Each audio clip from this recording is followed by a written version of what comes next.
In the early 19th century, nestled deep in the rolling hills of Adams, Tennessee, lived the Bell family, a modest, hard-working clan carving out a life on the frontier. John Bell, the family patriarch, was a respected farmer, known for his sturdy frame and determined spirit. Alongside his devoted wife Lucy, they raised several children, including their young daughter Betsy, whose lively curiosity and innocence would soon entwine her fate with a darkness none could have foreseen. The Bells had settled into their rustic farmhouse with hopes of peace and prosperity. Yet, the tranquility of their rural life began to unravel with subtle, inexplicable disturbances. At first, these incidents were mere whispers of the unknown, soft knocks against wooden walls, unexplained footsteps echoing through empty hallways, and strange rustlings in the surrounding woods. The family's dogs would growl into the silence, their fur bristling, but no visible threat would appear. Neighbors, curious but cautious, whispered of a restless spirit haunting the land, but such tales were easy to dismiss in a world filled with tangible hardships. The Bells, too, tried to rationalize the strange happenings, attributing them to the creaks of an aging house or the wind's playful tricks. However, as days passed, the occurrences grew more frequent and unsettling. Betsy, the youngest Bell child, was the first to feel the weight of the unseen presence. She reported eerie sensations, cold touches on her skin, shadowy figures flickering in the corner of her eye, and soft voices that no one else seemed to hear. Her innocent accounts were met with gentle skepticism, but soon even the most skeptical family members could not deny the growing unease that hung over their home. The unsettling events began to seep beyond the walls of the Bell household. Nearby farmers and townsfolk spoke in hushed tones of the Bells' plight, some venturing near the property only to retreat hastily, their faces pale with fear. The once peaceful farm had become a locus of dread, where the natural order seemed upended by an invisible force. John Bell himself, a man of reason and strength, found his convictions challenged as the strange activity escalated. The knocks evolved into violent bangs. Objects shifted inexplicably. Chilling whispers turned into clear voices mocking the family. It was no longer a question of coincidence or superstition. The Bells were under siege by a powerful and malevolent entity.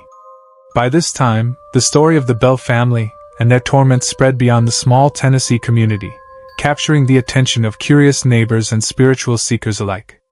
What began as minor disturbances had blossomed into a full-blown haunting, a struggle between the living and a spirit whose intentions were dark and inscrutable. As night fell on the Bell farm, shadows lengthened and the air thickened with tension. The family braced themselves for the unseen battle ahead, an encounter with a force that would test their courage, their sanity, and the very fabric of their lives. Little did they know, this was only the beginning of a haunting that would echo through history as one of America's most infamous ghost stories. As the days turned into weeks, the eerie disturbances at the Bell farm intensified with a relentless fury. What had once been subtle whispers and faint knocks transformed into violent, unmistakable acts of supernatural aggression. The presence in the house no longer limited itself to haunting sounds, it began to physically torment the Bell family, leaving them terrified and desperate for answers. Betsy Bell, the young daughter who had first sensed the entity, became its primary target. She endured invisible slaps, pinches, and even being dragged across the floor by an unseen force. Her screams echoed through the house as the spirit's attacks grew more frequent and vicious. Yet, in moments of terrifying clarity, the entity would speak to her, taunting, mocking, and engaging in conversations that chilled the blood of anyone who heard. John Bell, a man of sturdy constitution and fierce pride, was not spared. He reported feeling an invisible hand choking him and enduring brutal assaults that left bruises and welts on his body. Despite his initial disbelief, John could no longer deny the reality of the haunting. The unseen force seemed determined to break the family's spirit, tormenting them day and night without reprieve. The poltergeist activity wasn't limited to physical violence. Objects in the house moved inexplicably, chairs toppled over, doors slammed shut with thunderous force, and mysterious footsteps echoed in empty rooms. The family's animals were spooked, growling and barking at invisible figures. The Bell household had become a battlefield between the living and an intelligent, malevolent spirit. News of the haunting spread quickly through the surrounding community, drawing neighbors and curious visitors to witness the bizarre events firsthand. Some came with skepticism, others with fear, but many left shaken and convinced of the supernatural forces at work. Local clergy attempted to bless the house and offer prayers, but their efforts seemed only to provoke the spirit further, intensifying its cruelty. The entity's voice became clearer and more coherent, revealing a personality both spiteful and cunning. It claimed knowledge of the family's secrets, at times referencing past grievances and disputes that stoked the flames of its rage. The spirit's intelligence confounded those who tried to reason with it, as it answered questions with biting sarcasm and cryptic riddles. Neighbors recounted hearing chilling laughter late into the night, and witnessing strange lights flickering in the woods around the farm. The Bell family, once pillars of their community, found themselves isolated and feared. The terror that gripped their home cast a shadow over their lives, and the haunting showed no signs of abating. In the heart of Tennessee, the Bell Witch had become more than a ghost story. It was a tormentor with a cruel will and relentless presence. The family's struggle with this dark force marked a turning point, drawing attention far beyond their rural homestead, and planting seeds for a legend that would haunt the American imagination for centuries to come. As the haunting deepened, the Bell Witch's presence revealed a chilling intelligence that defied ordinary explanations. Unlike many restless spirits, this entity communicated clearly, speaking aloud in voices both eerie and familiar. It could answer questions, mock its victims, and even hold conversations, blurring the line between the natural and supernatural. One of the most unsettling aspects was the spirit's apparent knowledge of the Bell family's past and secrets. It identified itself as Kate Batts, a neighbor with whom John Bell had reportedly quarreled years before. Whether this claim was true or a cruel fabrication, it gave the haunting a personal edge, as if the spirit sought revenge or justice through torment. The Bell Witch's influence extended beyond mere mischief. It wielded power that affected the very health of its victims. John Bell, once a robust and strong man, began to suffer mysterious ailments, sudden pains, weakness, and a decline that baffled local doctors. Many believed the spirit was slowly draining his life, a supernatural curse that no medicine could cure. Eventually, John Bell died under strange circumstances, with some witnesses convinced the Bell Witch herself had caused his demise.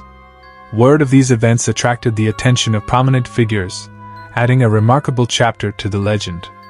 Most notably, future President Andrew Jackson reportedly visited the Bell farm to witness the haunting firsthand. According to local lore, Jackson had a confrontation with the spirit, which verbally challenged and cursed the future leader. Though historical records are inconclusive, this tale has become a pivotal part of the Bell Witch saga, lending it a political and historical dimension. Religious leaders and spiritual practitioners tried their hand at banishing the entity. Ministers conducted exorcisms and prayers, but the Bell Witch seemed impervious. If anything, their interventions fueled its wrath. Attempts to reason with the spirit often ended in cruel insults or chilling threats, revealing a personality both malevolent and mischievous. The story of the Bell Witch spread beyond Tennessee's borders through newspapers and word of mouth, becoming one of the first widely publicized hauntings in America.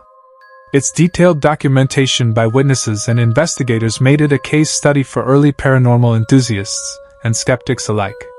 Scholars, folklorists, and ghost hunters would return repeatedly over the centuries to explore its mysteries. Throughout the ordeal, Betsy Bell endured the brunt of the spirit's wrath but also became a focal point of communication.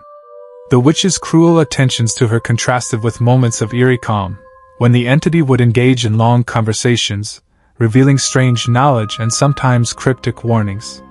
This blend of menace and intelligence set the Bell Witch apart from typical ghost stories, cementing its place in supernatural lore. As investigations deepened, the Bell Witch remained an enigma, either fully understood nor controlled. It was not merely a haunting but a complex interaction between the living and the dead, a story of vengeance, mystery, and power that continues to captivate imaginations to this day.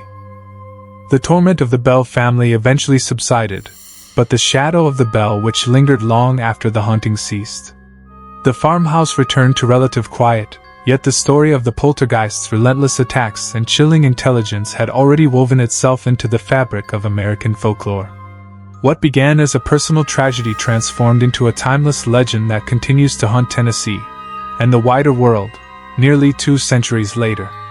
In the years following the events, locals preserved the tale with reverence and fear, passing it down through generations as a cautionary story about the unknown forces that might dwell just beyond sight. Skeptics continue to debate the nature of the Bell Witch phenomena. Was it an elaborate hoax, mass hysteria, or genuine supernatural intervention? Paranormal investigators cite the extensive documentation and eyewitness accounts as compelling evidence, while critics argue psychological and social factors played significant roles. Regardless of one's stance, the Bell Witch remains an enduring mystery that defies definitive explanation. The story also influenced American cultural attitudes toward hauntings and poltergeists. Its detailed accounts of intelligent spirit communication paved the way for future paranormal research, setting a precedent for how hauntings might be documented and studied. The Bell Witch legacy embodies the complex relationship between folklore, history, and human fascination with death and the afterlife. Even today, echoes of the Bell Witch legend permeate popular culture and collective consciousness. Whether told around campfires, reenacted in haunted tours, or explored in scholarly studies, the story invites reflection on humanity's deepest fears and curiosities. It challenges us to consider what lies beyond the veil of the natural world, and how far the reach of the past can extend into our present lives. The Bell Witch haunting may have ended more than 170 years ago, but its chilling imprint endures, a reminder that some stories transcend time, becoming eternal whispers in the dark.